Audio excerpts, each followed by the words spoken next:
Tapping కేసులో SIT విచారణకు హాజరైన కేంద్ర హోంశాఖ సహాయ మంత్రి బండి సంజయ్ విచారణ అధికారులు ఇచ్చిన ఫోన్ నెంబర్లు చూచి ఆశ్చర్యపోయినట్లు తెలిసిందే.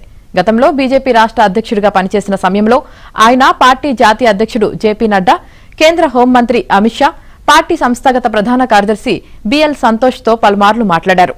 నిన్న విచారణ సందర్భంగా ఈ ముగ్గురు అగ్రనేతల ఫోన్ నెంబర్లను సిట్ అధికారులు సంజయ్ ముందుంచారు. ఆ నెంబర్లు ఎవరివని అడగడంతో సంజయ్ అవాక్కైనట్లు తెలిసింది. కేంద్ర హోంమంత్రి పార్టీ అగ్రనేతలతో తాను మాట్లాడిన మాటలు కూడా విన్నట్లు తెలియడంతో దిగ్భ్రాంతికి గురైనట్లు సమాచారం.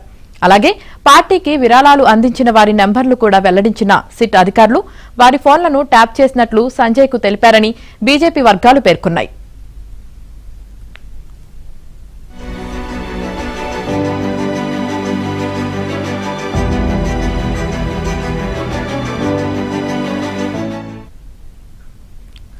ఫోన్ ట్యాపింగ్ లో కీలక పాత్ర పోషించిన ప్రణీత్ రావుకు ఒక కోడ్ ఇచ్చారని, దాంతో ఆయన రోజు సంజయ్ తో పాటు వ్యక్తిగత సిబ్బంది ఫోన్లు ట్యాపింగ్ చేసి ముఖ్యమైన సమాచారాన్ని నాటి ప్రభుత్వ పెద్దలకు తెలియజేశారని విచారణ సందర్భంగా సిట్ వెల్లడించినట్లు సమాచారం. సంజయ్ వ్యక్తిగత సిబ్బందిని సిట్ అధికారులు తొలుత సంజయ్ వ్యక్తిగత సిబ్బందిని కూడా విచారించారు. సుమారు 45 నిమిషాల పాటు వారిని ప్రశ్నించారు.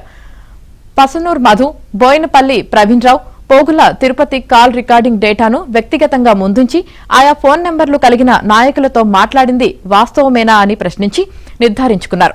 2022 ఆగస్టు నుంచి 2023 మే చివరి వరకు సీడీఆర్ను వారి ముందు ఉంచారు.